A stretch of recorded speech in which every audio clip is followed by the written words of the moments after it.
देखो बच्चों, there are 4 problems, 4 questions हैं जो सिंपल मैथ है बिल्कुल। जिसमें पहला क्वेश्चन है 5 ब्रैकेट के अंदर 47 माइनस 4 प्लस 2 ब्रैकेट के अंदर 47 माइनस 1। 5 ब्रैकेट में 47 माइनस 4 प्लस 2 47 माइनस 1, इसको सॉल्व करना है। तो सबसे पहले 47 में से 4 को माइनस करेंगे और इसमें भी 47 में से 1 को माइनस करेंगे। फिर उसके बाद 5 और जो भी रिजल्ट आएगा इसमें सब घटाने के बाद जो भी रिजल्ट आएगा 5 से मल्टीप्लाई करेंगे। चलिए सॉल्व करते हैं। तो पहला आंसर फर्स्ट, तो ये 5। जब 47 में से माइनस करेंगे 4 को तो क्या मिलेगा? बोलिए 43। क्या मिला? 43।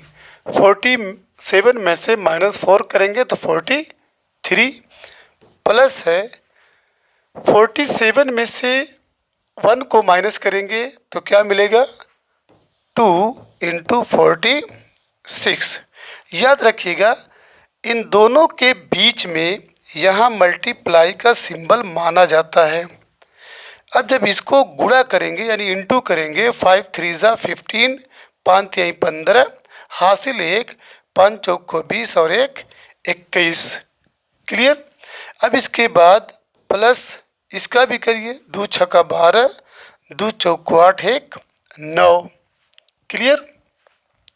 अब इन दोनों को ऐड कर दीजिए, इम्प्लाई दैट 5 2 7 हो गया और 9 1 10, हासिल 1 इसमें ऐड कर दिए 307। हाँ ऐड करेंगे, ठीक है, इतना बच्चे समझते हैं। बच्चों यहाँ पे प्लस का सिंबल है, ऐड करिए यानी जोड़ दीजिए। अब इसके बाद दूसरा जो प्रॉब्लम है, दूसरा प्रॉब्लम ये वेरी वेरी इंपॉर्टेंट है। 9 माइनस, ये मनफी का सिंबल है, नफ़ी। 9 minus 2.5 divided by 5 into 3.0 plus 1। चलिए आंसर आपका सेकंड है। क्या है? 9 माइनस 2.5, जिसको 2.5 बोलते हैं या 2.5। तो 9 माइनस 2.5 ये डिवाइडेड बाई, तकसीमे, ठीक है, भागे 5 इंटू 3.0। तो बच्चों याद रखिएगा बॉड मास के अंदर सबसे पहले ब्रैकेट, चूँकि इसमें ब्रैकेट है नहीं, फिर उसके बाद ऑफ ओ आता है, ऑफ भी नहीं है, काकी के जिसको, फिर उसके बाद डिवाइड आता है। तो सबसे पहले आप इसको सॉल्व करेंगे, इसको सॉल्व करेंगे, क्योंकि बॉड BOD बॉड, और ये आपका M और ये आपका A और ये आपका S।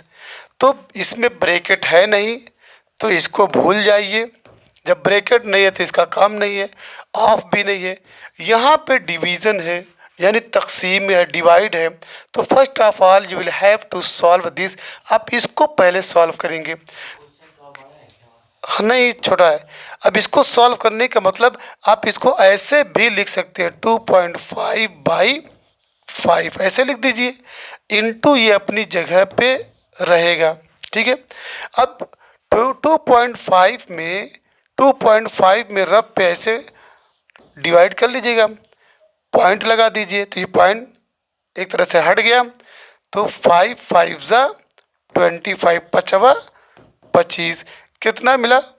0.5, यानी 9 माइनस 0.5। अब ये इंटू 3.0 है, 3.0 का मतलब ओनली 3। अच्छा है, यहाँ पे एक चीज़ और छूट गई है, +1 भी है। क्या है? +1 है। तो यहाँ पे आप लिख देंगे +1, यहाँ भी लिखेंगे +1, यहाँ भी लिखेंगे +1। अब इसके बाद बॉडमॉस रूल ये कहता है डिवाइड के बाद मल्टीप्लाई है, देख रहे हैं डिवाइड के जस्ट बाद मल्टीप्लाई है। तो फर्स्ट ऑफ ऑल इसको आप सॉल्व करेंगे तो 9 माइनस 3 5 ज़ा 15, 3 5 ज़ा 15 पॉइंट लग जाएगा यहाँ पे, और ये +1।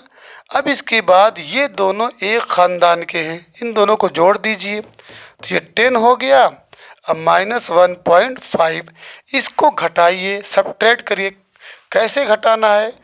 10.0, 10 को आप क्या लिख सकते हैं 10.0, फिर उसके बाद 1.5। अब यहाँ से उधार देगा तो ये 10 हो गया, 10 में से 5 गए 5, यहाँ क्या बचा 9 बचा, 9 में से 1 गए 8। तो इसका आंसर आया बच्चों 8.5 या 8.5 या 8.5। अब इसके बाद हमारा है 3, ये एकदम इजी है, 3/7 + 5 1/8 5 माइनस। अब ये ब्रैकेट के अंदर है, ठीक है, क्वेश्चन क्लियर नहीं था। अगर ब्रैकेट नहीं होगा तो समझ लीजिए ये माइनस है और ये प्लस है, लेकिन अगर ब्रैकेट लगा है बच्चों, अगर ये ब्रैकेट लगा है तो इसको ऐसे सॉल्व करेंगे 3/7 + 1/5। तीसरा है ना आंसर 3, आंसर थर्ड 3/7 + 1/5 माइनस। अब ब्रैकेट के अंदर है 1/7 + 2/5, 1/7 + 2/5। चलिए, इम्प्लाई दैट 3/7 जैसे लिखा लिख दीजिए, 1/5 लिखिए। ये माइनस अंदर जाएगा, जब माइनस अंदर जाएगा तो जो प्लस रहेगा माइनस करेगा, जो माइनस रहेगा प्लस, ये दोनों प्लस में है, ये भी प्लस है ये भी प्लस है, तो इसको भी माइनस कर देगा और इसको भी माइनस कर देगा, ये रूल है। अब यहाँ पे देखिए ये दोनों एक घर खानदान के, ये दोनों, ठीक है, तो इनको एक साथ ले लीजिए, और ये दोनों एक खानदान के, इसको एक साथ ले लीजिए। तो ये 3/7 डिनोमिनेटर सेम है, इसमें भी डिनोमिनेटर सेम है, यानी शुमार कुनिंदा नसब नुमा, यानी अंश और हर, इसमें हर 7 है, इसमें भी हर 7 है, ठीक है, इसमें हर 5 है, ये दोनों एक साथ हो जाएगा। तो दिस विल गिव 3/7 - 1/7 + 1/5 - 2/5। अब जब डिनोमिनेटर सेम होता है, यानी नसबनुमा जब सेम है, तो आप डायरेक्ट करते हैं 3 - 1/7, एक सिर्फ एक लिखा जाएगा। इसी तरह से इसमें भी 1 - 2/5 सिर्फ एक साथ लिखे, एक 5 लिखिए। अब 3 में से 1 गए, आपको मालूम है 2/7, और ये 1 - 2 = -1 होता है, ये हो गया। अब 7 और 5 का, ठीक है, जो अज़ाफ़े अक़ल लेंगे, एलसीएम जिसको बोलते हैं हम, 7 5 का एलसीएम 35 होता है। अब क्या करेंगे, 7 से इसमें डिवाइड करिए 35 में, तो 35 में 7 से तक़सीम करेंगे तो 7 × 5 = 35, कट गया। अब ये 5 का इसमें ज़रब होगा, यानी गुणा, 5 दूना 10, माइनस अपनी जगह पे। इसी तरीके से 5 से 35 में तक़सीम करेंगे डिवाइड, 5 7 = 35, और ये 7 से इसमें इंटू करेंगे तो 7 1 = 7। अब 10 में से 7 गए, कितना बचेगा 3/35। क्लियर? अगर ये क्वेश्चन है तो अब लास्ट क्वेश्चन है बच्चों, लास्ट है हमारा 20। हाँ, इसको साइड में लगा दें, इसको आप ऐसे लिख लीजिए, ये इक्वल हो जाएगा। 22 में से 15 घटाएंगे 7 बचेगा। ओके, हाँ ब्रैकेट ही तो हल कर रहे हैं, ब्रैकेट हल करेंगे। अब फिर इस ब्रैकेट में बच्चों 17 में से 11 घटा दीजिए, 6 है, बाहर 2 है, सब में इंटू का निशान है जो माना जाता है, जहाँ पे कोई सिंबल ना हो वो ज़रब का निशान माना जाता है। तो 7 छक्का 42, 42 दूना 84, ये आंसर हुआ। तो बच्चों कोई भी डाउट हो मैथमेटिक्स के मामले में तो बिगर किसी, ठीक है, झिझक के यू मस्ट इन्फॉर्म मी, ठीक है, चाहे 1 बजे 2 बजे, ठीक है। अब ये हमारे एक सर हैं जिनका नाम रियाजुद्दीन सर है, ठीक है, बहुत भोले भाले अच्छे इंसान हैं, मुखलिस हैं, ठीक है। लेकिन बार बार उनसे कहता हूँ कि मैथमेटिक्स को कभी उर्दू में न पढ़ें, इंग्लिश में पढ़िए, because English is an international language.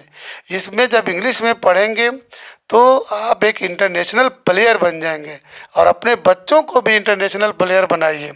Urdu में मैथ पढ़ाएंगे, बच्चे खाली उर्दू की जानकारी रखते हैं तो हिंदी में कभी आएगा कभी इंग्लिश में, तो उनके लिए प्रॉब्लम हो जाएगी। तो I hope you will listen me carefully and you will apply the mathematics written in English for the coming generation.